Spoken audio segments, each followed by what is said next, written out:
They were supposed to spend 6 months on the International Space Station, but unexpected events intervened, doubling the length of their mission. Today, NASA's Frank Rubio and Roscosmos cosmonauts Sergey Prokopyev and Dmitri Petelin begin their journey home to wrap up the longest spaceflight in history by an American and the third longest spaceflight ever. Welcome to Mission Control in Houston and the International Space Station Flight Control Room here at the Johnson Space Center in Houston, where flight controllers are working in concert with their Russian counterparts across the ocean at the Russian Mission Control Center as we prepare for the deorbit burn just 23 minutes from now of the Soyuz MS-23 spacecraft that will begin the final leg of a 371-day, 157-million-mile mission for Rubio, Prokopyev, and Petelin. We're standing by for more word on all of the developments that will lead up to the deorbit burn in less than 23 minutes. It will be a 4-minute, 39-second burn, a retrograde maneuver, a braking maneuver to slow the Soyuz down by 128 meters per second, allowing it to drop out of orbit with its sights set on a remote landing site in south-central Kazakhstan, just about 90 miles southeast of the town of Zhezkazgan, Kazakhstan. You're looking at a balcony view from a balcony camera of the Russian Mission Control Center outside of Moscow, where Russian flight controllers have been talking to the 3 crew members aboard the Soyuz spacecraft. We'll talk about undocking and all of the developments that have led up to this point in time and the return of these 3 crew members that you see in this picture. Sergey Prokopyev, the Soyuz commander in the center seat of the descent module of the Soyuz spacecraft. To his left and on the right of this picture is cosmonaut Dmitri Petelin, and on the left, NASA's Frank Rubio, who is the all-time record holder for the single longest spaceflight by an American astronaut.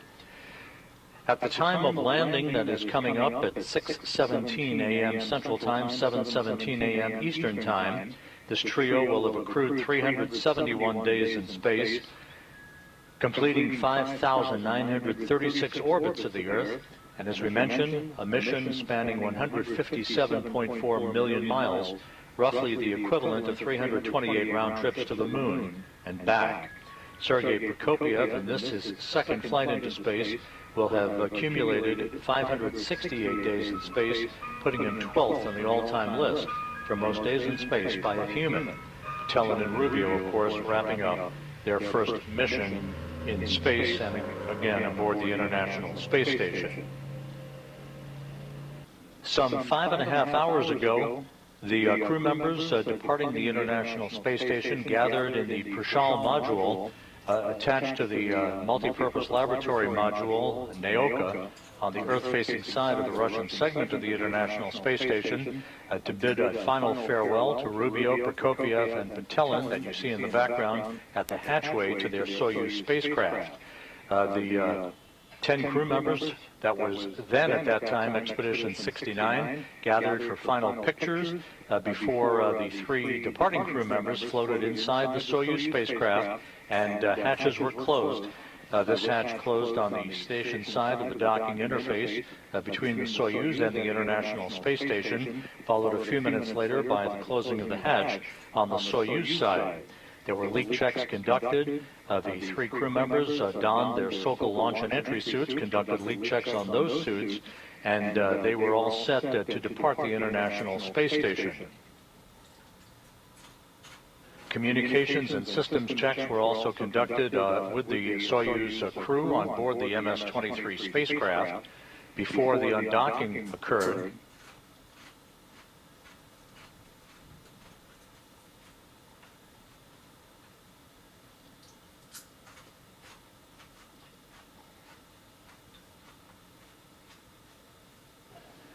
With all of the systems on the Soyuz spacecraft in good shape, the command was issued to open up the hooks holding the Soyuz in place to the Prishal module, and at 2:54 and 30 seconds a.m. Central Time, 3:54 and 30 seconds a.m. Eastern Time, the Soyuz departed the International Space Station as Rubio, Prokopyev, and Petelin left the complex that had been their home for more than a year.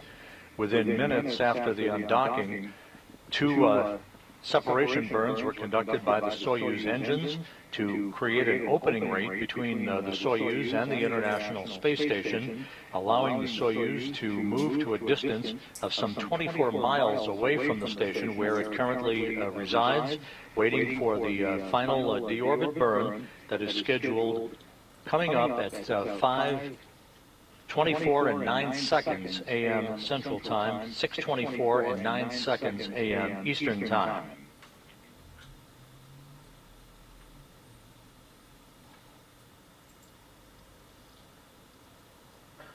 The configuration of the International Space Station before the undocking showed the two Soyuz vehicles, as you see in this graphic, the MS-23, that Rubio, Prokopyev, and Petelin are on board.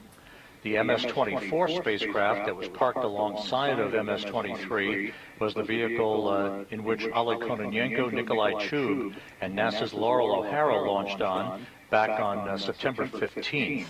Once the MS-23 undocked a few hours ago, it left just the Soyuz MS-24 that was docked to the Rosviet module on the Earth-facing side of the Russian segment of the International Space Station. And at the time of undocking, Expedition 69 formally came to an end, and Expedition 70 began under the command of Andy Mogensen that you see in the front row in this crew portrait, along with NASA's Jasmine Mugbeli. From left to right, Nikolai Chub, Konstantin Borisov, Andy Mogensen, the new commander of the International Space Station, Oleg Kononenko, Jasmine Mugbeli, Satoshi Furukawa of the Japan Aerospace Exploration Agency, and NASA's Laurel O'Hara. So Expedition 70 now underway on board the International Space Station. The crew members on the station conducting some experiments and some housekeeping in the wake of the departure of Rubio, Prokopyev, and Petelin. Meanwhile, in Kazakhstan, which is the focus of attention, the NASA and Russian landing teams are about to take off from the airstrip in Zhezkazgan, the intermediary staging site for today's recovery operations. They will be taking off in Russian Mi-8 helicopters, making their way in about a 35-minute flight to the landing site in south-central Kazakhstan. They are also accompanied by all-terrain vehicles and an Antonov 26 fixed-wing aircraft that is serving today, as it always does for the Soyuz landings, as an airborne data and communications relay center, relaying data and voice from the crew once it approaches the landing site back to the Russian flight control team in Korolyov.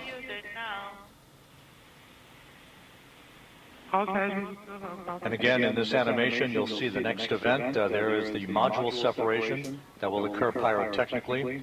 The descent module, where the crew is located, will enter the Earth's atmosphere. Temperatures around the spacecraft will build to about 2,500 degrees Fahrenheit, heading toward the landing site in Kazakhstan.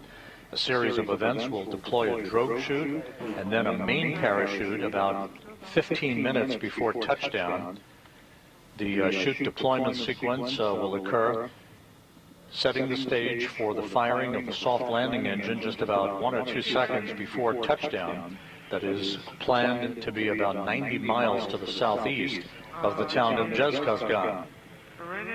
The Russian Mi-8 helicopters are airborne now, heading for the landing site, which is about a 35-minute flight. They will arrive in a circular racetrack pattern around the landing site that you see there at the bullseye mark, moving from southwest to northeast, passing just south of Baikonur, the cosmodrome where the Soyuz launches take place. Most recently, Laurel O'Hara launching with Oleg Kononenko and Nikolai Chub on the Soyuz MS-24 spacecraft. They're now part, of course, of Expedition 70. The weather at the landing site right now is showing broken clouds at about 6,000 feet, light winds, temperature around 69 degrees Fahrenheit, and some rain showers in the area. So it is questionable as to what our visibility will be of the spacecraft descending under the parachute. We'll stand by, of course, and as soon as we have video from the landing site, we'll bring it to you.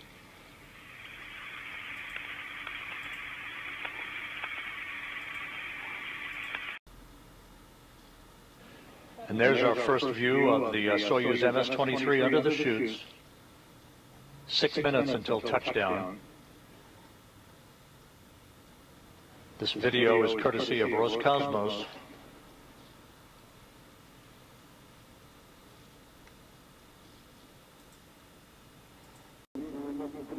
For 95,553. Search and recovery forces communicating directly now with Sergey Prokopyev, saying that they have a good visual on the spacecraft. Just over 2 minutes until touchdown. It has been 1,000 meters. We are not able to connect with them in audio yet. We can hear them, they are not hear us yet. It has been 1,000 meters. We hear them, they are not. Less than 1,000 meters from touchdown.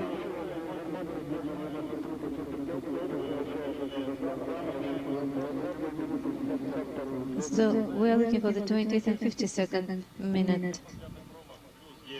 Plus 9 atmospheric bias, plus 18 index point 1.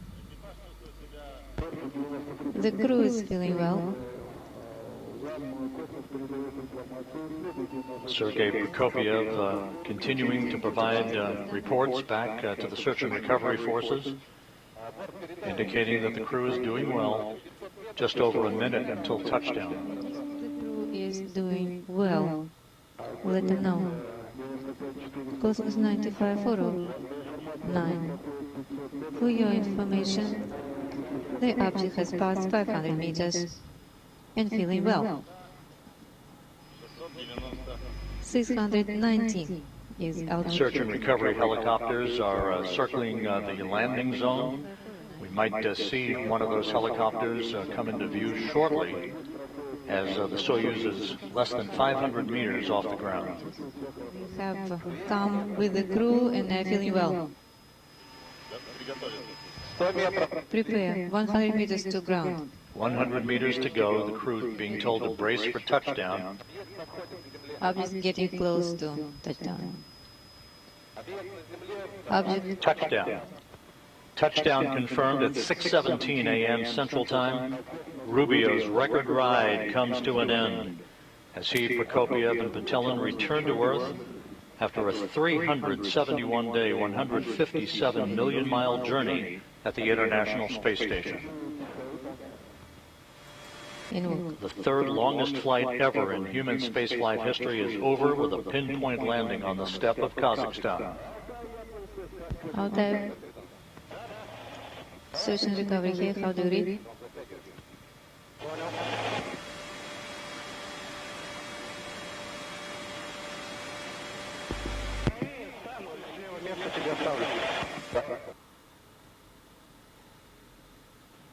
And this video now, courtesy of Roscosmos, showing Soyuz Commander Sergey Prokopyev having been helped out of the Soyuz MS-23 spacecraft. Once again, this video courtesy of Roscosmos. Sergey Prokopyev, who was strapped into the center seat of the descent module of the Soyuz spacecraft, always the first out. He'll be followed by his two crewmates here shortly. Touchdown occurred just 20 minutes ago at 6:17 a.m. Central Time, 7:17 a.m. Eastern Time, 5:17 p.m. at the landing site.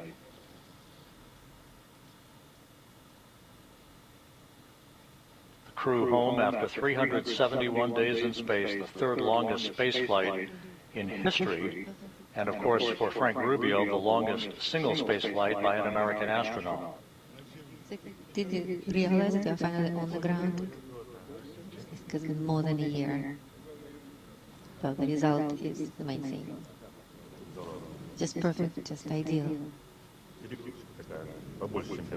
That the overload was 4.5, greater than last time.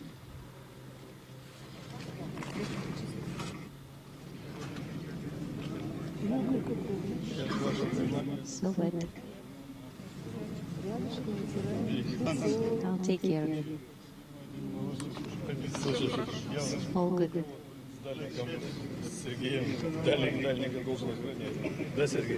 I'll just stay here, take care of you too. Don't turn, just stay where you are. Don't jump. And we have seen all your greetings on Air Force anniversary. Yes, and we also worked with veterans of soccer teams here. Exactly. He has not changed at all. You look the same as when we were sending you off to space. So the date is ready.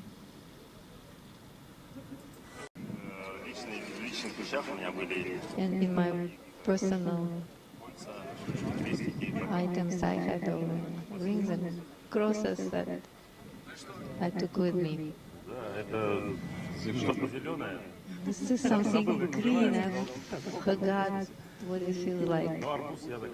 I did request the watermelon in advance, and I appreciate it. Thank you. Let's move it a little bit closer.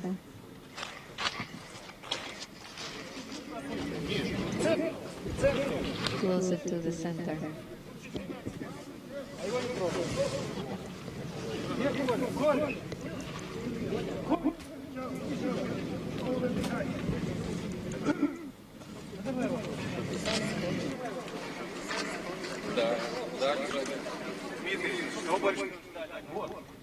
Dmitri,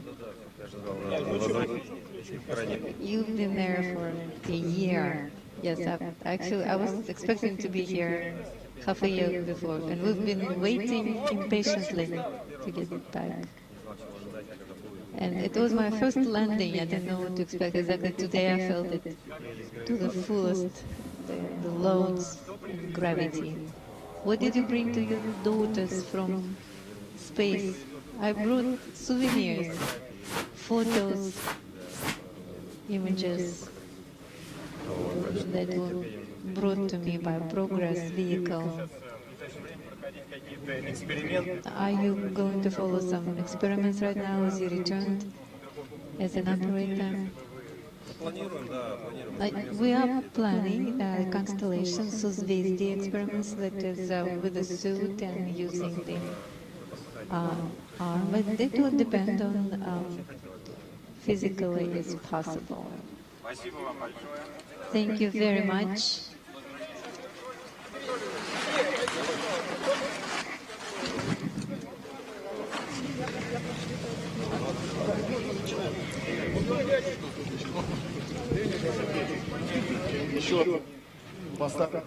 The crew members being presented with fruit at the landing site and Matryoshka dolls. I can open it.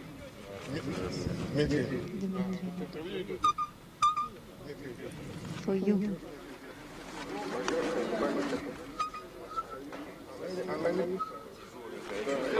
That is a heavy one.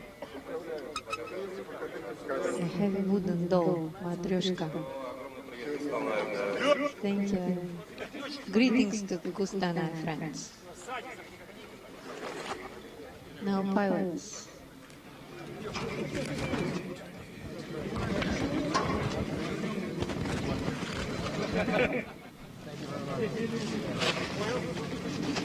Photo, please stand in the back.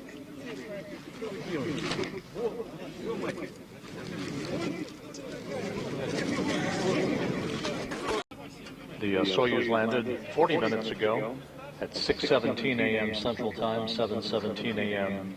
Eastern Time, 5:17 p.m. at the landing site. The crew was quickly extracted, placed in these reclining chairs for an opportunity to regain their equilibrium. They'll be carried in those chairs a short time from now into a nearby inflatable medical tent where they will doff their Sokol launch and entry suits, get into more comfortable flight clothing, receive medical exams, and then be flown on 3 individual helicopters, 2 hours to the staging city in Karaganda, Kazakhstan, where they'll split up. Rubio boarding a NASA jet to fly back to Houston, Prokopyev and Petelin boarding a Gagarin Cosmonaut Training Center aircraft to fly back to their home base, their training base at Star City, Russia. Pick up the blanket.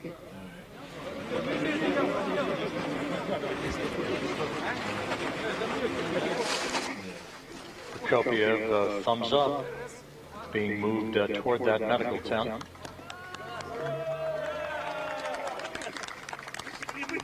Hooray! Welcome. Welcome back.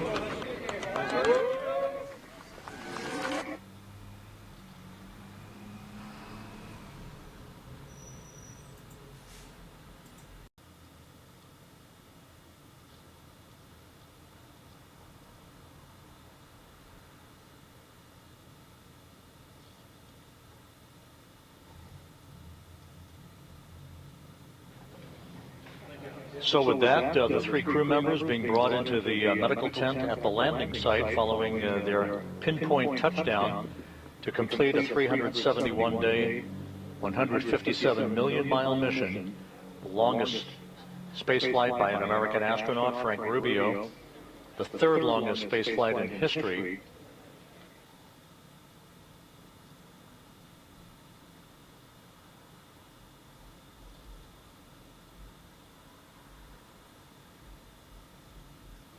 As we mentioned, the crew members were quickly extracted from the Soyuz MS-23 that landed on time, on target, and are now being brought into the nearby medical tent. And there's a view of Frank Rubio with Joe Acaba and the rest of the NASA team helping bring him into the medical tent. In the back, you see ISS Program Manager Joel Montalbano. The crew will get out of those Sokol launch and entry suits. They'll put on comfortable flight clothing and prepare for their helicopter flight back to Karaganda, Kazakhstan, and eventually their trip back to their respective hometowns. Rubio coming to Houston, Prokopyev and Petelin coming to Star City, Russia. So with that, the crew is now back in the medical tent. Medical exams in store for them as they have landed after more than a year in space, the 3rd longest space flight in history, a successful end to an eventful mission that was extended by 6 months, but ended in great fashion with a bullseye touchdown on the steppe of Kazakhstan.